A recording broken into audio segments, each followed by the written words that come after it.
બડી શિક્ષાપત્ર 10મું. ફલ પ્રાપ્તિ માટે લૌકિક આરતી દાન. દુઃખને જોવાની પુષ્ટિમાર્ગીય દ્રષ્ટિ.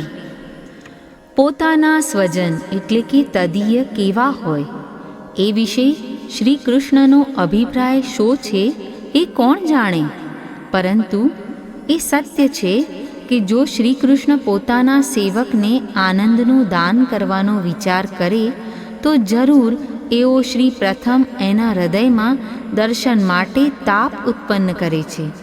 એટલું જ નહીં પણ સંસારમાંથી એનો સ્નેહ નાશ પામે એ માટે પ્રભુ લૌકિક આરતી એટલે કે પીડા આપે છે. જો એના મદનો નાશ કરવો હોય તો સંબંધીજનો કે દેહ સંબંધી આરતી થાય કે પીડા થાય એ આપે છે. જો એને લૌકિક દુત્સંગથી છોડાવવો હોય તો તેના બંધુઓ એટલે લૌકિક કુટુંબીજનોથી વિખૂટો પાડી દે છે અથવા તેમની સાથે ક્લેશ કરાવે છે. દીનતાની સિદ્ધિ કરાવવી હોય તો પરદેશ ગમન કરાવે છે. લૌકિકમાંથી મોહની એટલે અહંભાવની નિવૃત્તિ કરાવવા સાધનની આરતી આપે છે.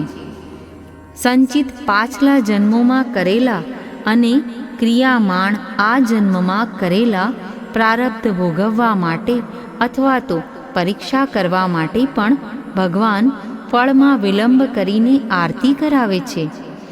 એમ કરવા એના નિર્વાહ માટે કે વેદ સાધ્ય ફલ અર્થે પીડા પણ આપે છે. લોકવેદની અસિદ્ધિ આપે. આવી રીતે ભગવાન લૌકિક આરતી આપે છતાં પણ શ્રી આચાર્યજીના દ્રઢ આશ્રયને વળગી રહેનાર ભક્તોએ પરમાનંદ સ્વરૂપ ભગવાનનો સુંદર આશ્રય છોડવો નહીં, કેમ કે શ્રી કૃષ્ણ સદા આનંદરૂપ છે. એઓ શ્રી પોતે જ પોતાના ભક્તને નિજાનંદનું દાન કરશે જ માટે સર્વ વૈષ્ણવોએ ચાતક પક્ષીની માફક આશા રાખીને જ રહેવું.